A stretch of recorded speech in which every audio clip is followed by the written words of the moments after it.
Hello दोस्तों, मेरा नाम है प्रांशुल त्रिपाठी और आपका मेरे YouTube channel learn with Pranshul में बहुत बहुत स्वागत है। दोस्तों, जितने भी गवर्नमेंट जॉब एस्पिरेंट हैं उनके लिए बहुत बड़ी अपडेट मैं लेकर आ गया हूँ, जो कि खुशखबरी भी है क्योंकि बीएसएफ ने वैकेंसीज निकाल दी हैं। वैकेंसीज इसके रिगार्डिंग निकाली हैं दोस्तों। Head constable radio operator and head constable radio mechanic के लिए वैकेंसीज दोस्तों निकाली गई हैं। तो चलिए देखते हैं वैकेंसीज कहाँ पे निकाली गई हैं, किस पोस्ट की निकाली गई हैं। दोस्तों, इस वीडियो में हम कंप्लीट डिटेल में बात करेंगे salary, syllabus, exam pattern, exam procedure, whole criteria during this recruitment. तो चलिए दोस्तों शुरू करते हैं। वैकेंसीज आई हैं दोस्तों बीएसएफ की तरफ से, आप देख सकते हैं directorate general border security force की। Candidate are required to apply online at, ये आपने बता दिया है क्योंकि बीएसएफ ने पहले ही बता दिया है कि ऑनलाइन एप्लीकेशन आपको फॉर्म फिल करना है। No other mode is allowed for submission of application. कुछ कैंडिडेट पूछते रहते कि ऑफलाइन हम इस फॉर्म को भर सकते हैं, तो दोस्तों बिल्कुल नहीं भर सकते, सिर्फ ऑनलाइन ही फॉर्म एक्सेप्ट किया जाएगा। And women candidates are encouraged to apply, ये कुछ क्राइटेरिया बता रखा है यहाँ पे। और इसमें लिया online mode only, no other mode of submission. इसके बाद लिखा online application mode will be open 22 April से दोस्तों ये शुरू हो चुकी है। और ये 12 मई नहीं दोस्तों, इसको बढ़ा करके मैं आपको लेटेस्ट अपडेट बताऊंगा, इसीलिए तो आप मेरा चैनल देखते हैं। और इसकी डेट बढ़ा करके दोस्तों 21 मई कर दी गई है। 21 मई तक आप फॉर्म को भर सकते हैं, तो डेट याद रखिएगा, आप 21 मई तक फॉर्म 2023 21 मई तक फॉर्म को भर सकते हैं क्योंकि डेट एक्सटेंड कर दिए गए। तो चलिए दोस्तों आगे देखते हैं आगे क्या है। अब बात करते हैं पे scale and other allowance. Head constable जो रेडियो ऑपरेटर के लिए उसका लेवल 4 की सैलरी रहेगी, जो कि 25,500 से लेकर 81,100 रुपये तक as per 7th CPC। And head constable radio mechanics के लिए भी सेम प्रोसीजर है। अदर अलाउंस में आपको क्या मिलेंगे? This post shall carry dearness allowance, rations, money allowance, dress allowance, HRA admissible from time to time, special allowance with posted in specific border areas. मतलब आपकी ड्यूटी अगर कोई स्पेशल कंडीशन में लगे तो उसके लिए आपको थोड़ा सा एक्स्ट्रा दिया जाएगा गवर्नमेंट की तरफ से। And free uniform, free accommodation of HRA, house rent allowance, transport allowance भी दोस्तों इसके साथ आपको मिलेगा। Free leave pass and any other allowance as admissible in the force, जो फोर्स में और अलाउंस होते हैं वो सारी चीज़ें आपको मिलेंगी। They will be covered under new pension scheme as the central civil services extraordinary pension amendment rule. 2003 में जो पेंशन को लेकर रूल आया था दोस्तों, उसी के हिसाब से अपडेट करके ही आपको पेंशन स्कीम इसमें कंक्लूड की जाएगी। अब बात करते हैं वैकेंसीज़ की। तो वैकेंसीज़ की अगर बात करें तो 75% quota against direct entry and 25 quota against departmental BSF serving personnel. इसका मतलब ये दोस्तों है कि अगर 100 वैकेंसीज़ निकल रही हैं तो उसमें 75 कैंडिडेट जो फ्रेशर कैंडिडेट है वो डायरेक्ट अप्लाई कर सकता है, लेकिन 25% कंजर्व करके रखी जाती है जो उसमें BSF के अंदर एम्प्लॉई हैं उनके लिए, क्योंकि वो डिपार्टमेंटल एग्ज़ाम देंगे सर्विंग पर्सनल। इसका मेन मुद्दा सिर्फ इतना ही है, इतना ही आप इसको समझिए। आगे है दोस्तों, देखते हैं वैकेंसीज़ कहाँ कहाँ पे है। अगर वैकेंसीज़ की बात करें तो कुछ डिटेल में आपको यहाँ पे बता दिया गया है। अब यहाँ पे देखिए HCRO का मतलब हो गया head constable radio operator, and नीचे दिया हुआ हेड कांस्टेबल रेडियो मैकेनिक। तो ये थोड़ा सा दोस्तों ये वैकेंसीज़ का जो ग्राफ आप यहाँ पे देख सकते हैं, ये सारा ग्राफ है कहाँ कहाँ पे कितनी वैकेंसीज़ हैं, तो टोटल आप यहाँ पे देख सकते हैं। इससे कोई मतलब नहीं होता दोस्तों, जो होनहार विद्यार्थी होते हैं, जो पंक्चुअल होते हैं एंड जो सिंसियर होते हैं उनके लिए एक सीट बहुत है दोस्तों। हमें एक सीट ही चाहिए। वैकेंसीज़ कितनी आ रही हैं ये हम नहीं देखने वाले। तो चलिए आगे देखते हैं आगे इसमें क्या क्या बताया गया है। रिक्रूटमेंट डेट्स यहाँ पे आपको बताई गई है, मोस्ट इंपॉर्टेंट है, इसको ज़रूर ध्यान से देखिए। फर्स्ट फेज़ आपका स्टार्ट हो जाएगा, रिटर्न जो है OMR बेस्ड होगा दोस्तों। ये आप लोगों के लिए बहुत बड़ी अपडेट है, ये आप लोगों के लिए दोस्तों बिग अपडेट है, क्योंकि रिटन टेस्ट जो होगा आपका OMR बेस्ड होगा। ये आपका CBT टेस्ट नहीं होगा, कंप्यूटर बेस्ड टेस्ट नहीं होगा। फर्स्ट फेज़ जो होगा आपका रिटन टेस्ट OMR बेस्ड होगा। एग्ज़ाम कब होगा आपका? 4 जून 2023 संडे को दिन होगा एंड 4 जून 2023 के दिन अच्छा SCRM दोनों एग्ज़ाम आपका एक ही दिन हो जाएगा। चलिए ठीक है।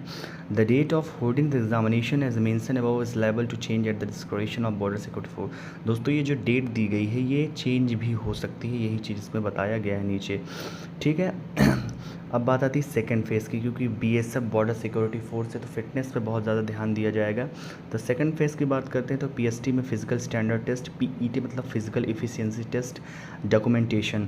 Fame dates will be notified while issuing the admit card for the second phase examination. जब आपका फर्स्ट फेज़ क्लियर हो जाएगा, जब आपको फेज़ सेकंड में आप एंट्री करेंगे तो आपका जो एडमिट कार्ड होगा, एडमिट कार्ड में मेंशन कर दिया जाएगा आपकी डेट वगैरह। Dictation test and paragraph reading for head constable radio operator, क्योंकि रेडियो ऑपरेटर दोस्तों बनते हैं तो वहाँ पे थोड़ा सा आपका dictation test and paragraph reading test भी हो सकता है, हो सकता नहीं दोस्तों, होगा। Candidate applying for the post of HC head constable radio operator are required to qualify dictation test and paragraph reading test during this stage. तो ये उनके लिए। थर्ड फेज़ की बात करूँ तो detail medical examination, review medical examination. Medical examination दोस्तों तगड़ा होने वाला है फुल, क्योंकि आप जानते हैं हमारी फोर्स जो है बहुत सिंसियर है, बहुत डिसिप्लिन है, तो मेडिकल आपका तगड़ा से होने वाला है। अगर कोई भी डिफेक्ट आपके अंदर है तो उसको आप अभी से ही उस पर सुधार करिए, उस पर काम करिए। फाइनल रिजल्ट की अगर दोस्तों बात करें तो final result will be prepared for HCRO and HCRM separately and merit will be prepared in the following manner. Merit rate ऐसे बनेगी, मेरिट लिस्ट कैसे बनेगी?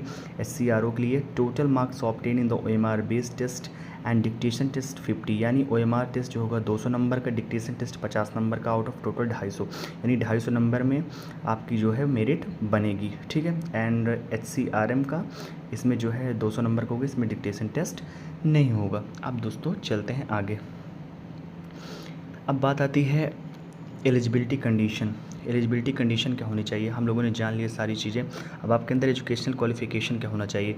अगर आप हेड कांस्टेबल रेडियो ऑपरेटर का फॉर्म भर रहे हैं तो आपके लिए दोस्तों क्या एलिजिबिलिटी रहने वाली है? पास इन इंटरमीडिएट और 12th स्टैंडर्ड और equivalent with physics chemistry and mathematics from a board और रिकॉग्नाइज बोर्ड और यूनिवर्सिटी और institution as a regular student with aggregate 60 marks 60% mark in the physics. यानी दोस्तों PCM में आपका फिजिक्स केमिस्ट्री मैथ में 60% होना कंपलसरी है। ये बात आप समझ लीजिए। हेड कांस्टेबल रेडियो ऑपरेटर के लिए अगर आप फॉर्म भर रहे हैं तो मेरी बात ध्यान से समझिए, फिजिक्स केमिस्ट्री मैथ में आपका 60% होना ज़रूरी है। केवल 3 सब्जेक्ट की बात करो दोस्तों, इसमें क्या बोला गया है? एग्रीगेट मतलब तीनों कुल मिलाकर, यानी फिजिक्स केमिस्ट्री मैथ मिलाकर 60% है, तभी आप इस फॉर्म को भरिएगा।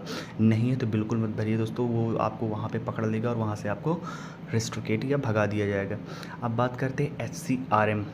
तो इसके लिए आपके लिए क्या एलिजिबिलिटी होने वाली क्वालिफिकेशन की? तो पास इन इंटरमीडिएट 12th स्टैंडर्ड और equivalent with physics chemistry math, यानी PCM से आपको 12th पास होना चाहिए, वो भी 60% मार्क के साथ। या तो मेट्रिकुलेशन ITI होना चाहिए। ये तो दोस्तों जिसके बहुत सारे लोग हैं जिसके पास हैं, बहुत सारे लोग ऐसे भी जिनके पास नहीं है। तो आगे चलिए देखते हैं एज लिमिट के बारे में। अगर मैं बात करूँ एज लिमिट, तो एज लिमिट क्या होनी चाहिए? जनरल कैंडिडेट अंडर अनरिजर्व के लिए, तो अनरिजर्व के लिए यहाँ पे बताइए कि नॉट बिलो 18 ईयर और ओवर 25, यानी 18 साल से कम नहीं होनी चाहिए और 25 साल से ज़्यादा नहीं होनी चाहिए। कब तक? जब तक ये फॉर्म की क्लोजिंग डेट है, यानी 16 मई तक, सॉरी दोस्तों 21 मई तक आप 18 साल के हो जानी चाहिए, ठीक है ना। और 25 साल से ज़्यादा भी आपका नहीं चलेगा। OBC के लिए 18 से 28 3 साल की छूट मिलती है और SC ST के लिए 5 साल दोस्तों, ये तो मैंने आपको पहले ही बता दिया। 25 में आप ऐड कर लीजिए 3 और। अब बात करते हैं यहाँ पे आपको बताया गया schedule caste SC and schedule tribes, इनके लिए क्या है? अनुसूचित जाति एंड अनुसूचित जनजाति, इनके लिए 3 और 5 साल का इनको क्या मिलता है दोस्तों? OBC को 3 साल और SC और ST को 5 साल के लिए यहाँ पे एज में रिलैक्सेशन मिलता है। एक सर्विसमैन के लिए ये 3 ईयर ऑफ एज, ये तो उनके लिए जो डिपार्टमेंट में है, एंड डिपार्टमेंटल बारे में हमको जानने के लिए कोई ज़रूरत भी नहीं।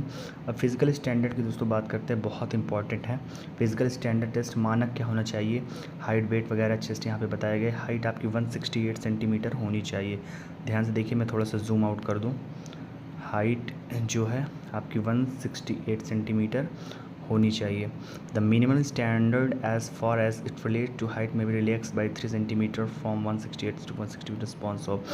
3 सेंटीमीटर किसको छोड़ सकते हैं ये लोग, यहाँ पे बताया गया Gorkhas, communist, Garhwalis, Dogras, Marathas, Sikkims, personally hailing from the Leh Ladakh Kashmir valley, north eastern state, at state जहाँ पे लोगों की हाइट कम होती है वहाँ के लिए कुछ आपको स्टैंडर्ड बता दिए गए, उनके लिए कुछ छूट है, ठीक है। वो उनके लिए 3 सेंटीमीटर छूट है। फीमेल्स के लिए 155 सेंटीमीटर बता दिए गए और उनके लिए भी क्या बोलते हैं 2 सेंटीमीटर की छूट है जो जो इन जगहों से बिलोंग कर रहे हैं। अब चेस्ट की बात करें तो 80 सेंटीमीटर आपका होना चाहिए चेस्ट मेल के लिए and 5 centimetre after expansion, 5 centimetre सीने को फुलाने के बाद, ठीक है। वेट की बात अगर करें तो वो प्रोपोर्शनल टू हाइट के अकॉर्डिंग आपका वेट रहना चाहिए। बीएमआई आप जानते होंगे, बीएमआई जिसको बोलते हैं बॉडी मास इंडेक्स, आप अपना निकाल सकते हैं बॉडी मास इंडेक्स। अगर आपको नहीं पता बॉडी मास इंडेक्स कैसे निकालते हो मैं आपको बताता हूँ। आपकी जो हाइट है उसका आप स्क्वायर कर दीजिए, यानी हाइट अगर आपकी मान लीजिए 6 सेंटीमीटर है, अरे सॉरी दोस्तों मीटर तो नहीं होगी, ज़्यादा मैंने बोल दिया, जितनी भी सेंटीमीटर या मीटर हाइट है उसका स्क्वायर कर दीजिए, नीचे अपने वेट से उसको डिवाइड कर दीजिए, जो भी आएगा। बीएमआई इंडेक्स चार्ट डाउनलोड करके या कहीं से भी देख कर देख सकते हैं आपका वेट नॉर्मल है, ऑब्सिटी ज़्यादा है या मीडियम है, ठीक है। इसको आप चेक कर सकते हैं। आगे चलिए देखते हैं दोस्तों, डिपेंडेंट फैमिली मेम्बर्स मीन्स ये सारी चीज़ें जनरल इंस्ट्रक्शन है और ये आपके काम की चीज़ें नहीं। मोड ऑफ़ सिलेक्शन मैंने बता दिया। हाँ अब दोस्तों आता है mode scheme of examination. Mode of selection first phase के लिए रिटन एग्जामिनेशन जो होगा OMR बेस्ड रिटन टेस्ट होगा, कंप्यूटर बेस्ड टेस्ट नहीं होगा। तो for the post of head constable, radio operator and CRM। MCQ होगा दोस्तों 120 मिनट का आपका पेपर होगा, यानी 2 घंटे का। 4 पार्ट में रहेगा, physics, chemistry, mathematics, English and GK। Physics 40 number of question, physics के 40 क्वेश्चन होंगे, मैथ के 20 क्वेश्चन होंगे, केमिस्ट्री के 20 क्वेश्चन होंगे दोस्तों, इंग्लिश और GK को मिला के 20 क्वेश्चन होंगे। टोटल 100 क्वेश्चन होंगे 200 नंबर का, यानी एक क्वेश्चन आपका कितने नंबर का होगा, 2 नंबर का रहने वाला है। यहाँ पे देखिए 10+2 लेवल की यहाँ पे आपसे पूछा जाए current affairs, history, geography, general science पहले ही बोल दिया, तो इसका मतलब आप सभी से ही सचेत हो जाए क्योंकि करंट अफेयर्स इसमें तगड़े से पूछने वाला है। करंट अफेयर्स के लिए दोस्तों आप समसामयिक की घटना चक्र वगैरह ले सकते हैं 1 साल पुरानी वाली। अब बात करते हैं आगे, यहाँ पे सेकंड फेज़ PET PST के लिए फिजिकल स्टैंडर्ड टेस्ट के लिए आपको हाइट वगैरह बताया गया है। फिजिकल स्टैंडर्ड टेस्ट जो मेल कैंडिडेट है उनको 1600 मीटर हाइट दोस्तों, 1600 मीटर हाइट 6.5 मिनट में पूरी करनी होगी। लॉन्ग जंप 11 फीट 3 चांस दिया जाएगा उसके लिए, 3 चांस से ज़्यादा नहीं दिएगा, उसके बाद आपको डिस्क्वालीफाई कर देंगे। हाई जंप जो है 3.5 फीट में 3 चांस मिलेगा। लड़कियों के लिए 800 मीटर 4 मिनट में, 9 feet long jump and 3 feet high jump, ये सारी चीज़ें बताई गई हैं। अब बात करते हैं दोस्तों लास्ट स्टेज जो हमारे डॉक्यूमेंटेशन आ गए। डॉक्यूमेंट वेरिफिकेशन में आपको क्या लेके जाना है, एक आपको ID कार्ड ले जाना है, valid ID card plus education certificate जो जो आपने फॉर्म भरते समय लगाया है, ये सारी चीज़ें आपको वहाँ पे लेके जाना है। ये सारी चीज़ें फ़ोटो वगैरह आप चेक कर लीजिएगा। ये सारी चीज़ें मैंने आज तक दोस्तों आपको सबको बता दी। डिक्टेशन टेस्ट यहाँ पे देख लीजिएगा। Dictation test English writing for minimum 150 words में आपको डिक्टेशन वर्ड लिखना रहेगा। पैराग्राफ रीडिंग क्वालिफाइंग है, केवल ये आपको देखा जाएगा, एक चेक किया जाएगा बस, और इसमें ज़्यादा कुछ आपको देखने की ज़रूरत नहीं है दोस्तों। आगे इसी तरह अब मेडिकल में आई साइट आपको बताए, आइज़ की क्या आपकी होनी चाहिए, क्रोनिक डिसीज़ आपको नहीं होना चाहिए, लंग्स अस्थमा, क्रोनिक टॉन्सिल ये सब नहीं होना चाहिए, लो स्टैंडर्ड विज़न नहीं होनी चाहिए, है ना, any degree impaired hearing, loss of decay of teeth ये नहीं होना चाहिए, डिफॉर्मिटी किसी चीज़ की नहीं होनी चाहिए, है ना, abnormal gaits, chronic skin disease कोई नहीं होनी चाहिए, hernia, defective intelligence, nervous system, यानी ये सारी चीज़ें आपको यहाँ पे डिटेल में बता दिया गया है। आप इसको जब क्या बोलते हैं इसका एडवर्टाइजमेंट डाउनलोड करके आप आराम से देख सकते हैं। ये सारी चीज़ मेडिकल के लिए आपकी रहने वाली है। RME अब बात करते हैं हाउ टू अप्लाई मैंने आपको बता दी, डेट बढ़ चुकी है इसकी, अब 12 मई नहीं हो गई, अब इसकी दोस्तों हो गई है 21 मई, मैंने आपको पहले बता दिया। अब ये सारी चीज़ें हैं, कहाँ कहाँ पे इंस्ट्रक्शंस हैं, कहाँ कहाँ पे वैकेंसीज फिल करना है। डिस्क्वालिफिकेशन के बारे में बताया गया है, कोई मिसप्रिंट न करिए, नकल वकल मत लेके जाइएगा दोस्तों, पढ़ के जाइएगा क्योंकि अपने ऊपर भरोसा रखिए, क्योंकि ईमानदारी आपके अंदर ही होती है, ठीक है। तो मैं बात करूं तो ये आपके लिए दोस्तों गोल्डन अपॉर्चुनिटी है, गोल्डन अपॉर्चुनिटी। मैं ऐसा क्यों बोल रहा हूँ, क्योंकि आपने जो दोस्तों 12th स्टैंडर्ड में पढ़ा है, जो आपने 12th स्टैंडर्ड में पढ़ा है वही आपसे यहाँ पे PCM फिजिक्स केमिस्ट्री मैथ पूछा जाएगा। इंग्लिश और GK मिला के आपसे 20 क्वेश्चन है, तो नॉर्मल है, इस एग्ज़ाम को आप इजीली क्वालिफाई कर लेंगे। और जो